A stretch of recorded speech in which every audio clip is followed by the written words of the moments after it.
Robin from Fleet Foxes, it's great to see you again some years after the last time. Yeah, great to see you too, Zane. So this new album, your first in some time, called Crack Up, I'm sure that, the few people you spoke to about this, and understandably people like us have waited for a new record. We get stuck in that groove early on of like, what have you been doing? Where have you been? What's been happening? And now with the perspective of the record being complete and everything else, do you have a clearer picture as to kind of what took you the time to make the record and where your head was at and what was going on during the space between Helplessness Blues and this one? Yeah, I think so. I think everything went according to plan. My grand master plan for this. You started making plans? That's new. Well, I was kind of like, I think I was, once we finished touring that, I just thought maybe there wasn't really anywhere to go from there, and then I might as well do the opposite thing that I've been doing, like change every assumption I had, make the opposite choice, move to New York from Seattle, go to school instead of being a dirty musician. I shaved my head. I was just kind of in this opposite, bizarro reality. Did you enjoy that experience of checking out? And in particular, let's talk about the whole school side of things, because I think everybody who gets swept up in the day-to-day of stress that comes with whatever, whether you're fortunate to do it or not, has this kind of dream that maybe going back into an education environment, slowing things down, learning something new, applying it in a different way, it's kind of a pretty common fantasy, I think. I agree. Yeah, I had that fantasy. It's a very it's a nice incubator, or like a safe space. There's not a lot of pressure on you. I mean, there's stuff you have to do, but it's not like anyone's expecting anything else from you. I think that was nice for me for a little while. Could you be social in that environment? Did you keep yourself to yourself in that? Because you always think, like, okay, I'm going to go back to college. Like, am I going to be, like, hanging out, partying at 3 a.m.? It's like, I'm asking basically if you joined a fraternity is what I'm asking. I was offered to pledge this, like, literary fraternity. But I was like, hang on, wait, I got something for that. That's amazing. That's incredible. Hang on. Thank you. Perfect. Yeah. You've been waiting your whole life to be part of that gang, and then someone's like, hey, you want to join a frat house? You're like, yeah. It's like, cool, we do readings every Monday at 3 p.m. I was very honored. It was very exclusive. But I bet it was. Very exclusive. But I thought, I'm 29. I was 29. I don't know if that was the best. That would have been the best presents. Oh man, there was a lot of funny fish out of water stuff like that. Yeah, I bet. So there was a lot of talk as well upon your return. People were saying, because we would all say, well, where's he been? What's been going on? And there was talk about a lot of travel, and a lot of kind of like experience. And I guess in keeping with what you said about doing the opposite, when you're in a band, you get a day here, 2 days there if you're lucky. Sure. So did you take the opportunity to stretch out and go witness the world in a different light?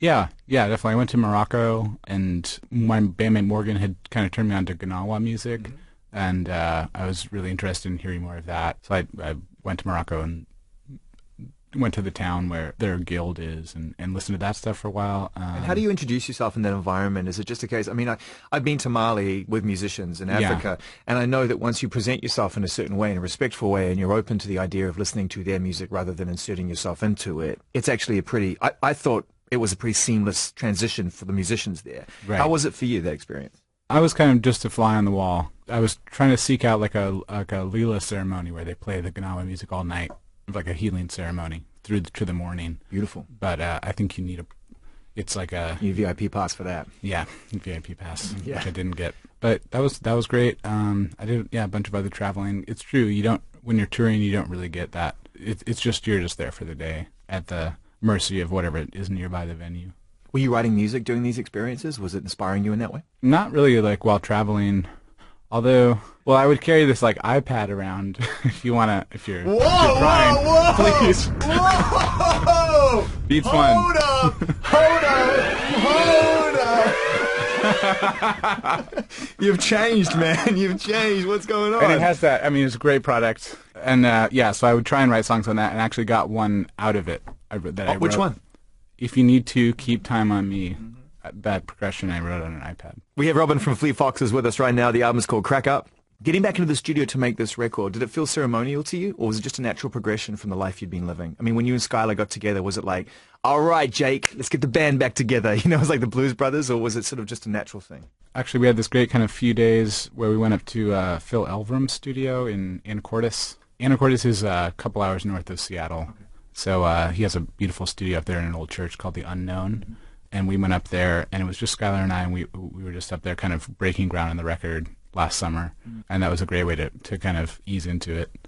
And I think doing that, we kind of had a good feeling that the recording process would go well. And a good, fun experience, given that, you obviously needed to stop Fleet Foxes at some point in your life. This was probably a very important first step. You don't want it to feel like you're grinding gears again. Otherwise, I would imagine you'd retreat pretty quickly back to where you were. I know. There would be no reason to do it again if it wasn't going to be fun and positive. Yeah. So what kind of environment did you establish for yourself with the band and with Skylar in order to keep it that way? I had a pretty good idea going into this album of what I wanted it to be, like song-wise. I had so long to write the songs and so long to kind of brainstorm them that I knew what the first song would be, I knew what the last song would be. And so within that, I was like, oh, this would be a great place for Casey to put these crazy things he does. This is where Morgan will fill it in. This is where Christian's going to play. And then Sky and I the recording process took the shape of like this extended conversation where we just take a walk and we come back to the studio, just this nice kind of prolonged process. Sounds beautiful. Yeah, it was really fun. I can imagine that for the other members of the band as well. Perhaps they'd been a yearning is probably a better word, to want to come back and have that experience again. Life goes on, but nothing's going to replace that experience. And for you to come back and be so engaged and to say, hey, let's put that there, let's do that there. I can imagine must have had moments of real emotion attached to that because they're like, oh, I've been waiting to do this. Yeah, for sure. I think it was when we were all in the studio together, it was very cathartic. But everyone, Sky was touring in Beach House for 2 years. Everyone was putting out solo records. And I think it was cool to have a time where we were all kind of establishing individual identities, and then we could kind of come back as a choice. We left the last conversation we just had with Robin from Fleet Foxes. We're talking about the new album, which is called Crack Up, and the journey literally to this point. And the last point that you made was, making the choice. And I think that's something that a lot of people who find themselves fortunate enough to be living a life where music is the priority and perhaps even the entire focus, forget that it is a choice. And sometimes, the day-to-day of it can weigh you down, but you're like, I can't get off that. Right. Because I may not have a choice later on. Right. Was it on your mind when you decided to stop Fleet Foxes that if I stop now, do I have a choice to come back? No, I didn't really think about it at the time. The mindset I was in was really music focused, just the album itself. And then it's only now that I'm like, oh, damn, it's been forever. Does anyone care? Right, okay. We still do, which is good news. There you go. Phew. Fast forward. Right. Touring to be done and shows to play. And I don't know, was that a contributing factor to you stopping in the first place, the sort of the daily grind of touring? And has it altered the way you think about how you want to tour this record and going forward?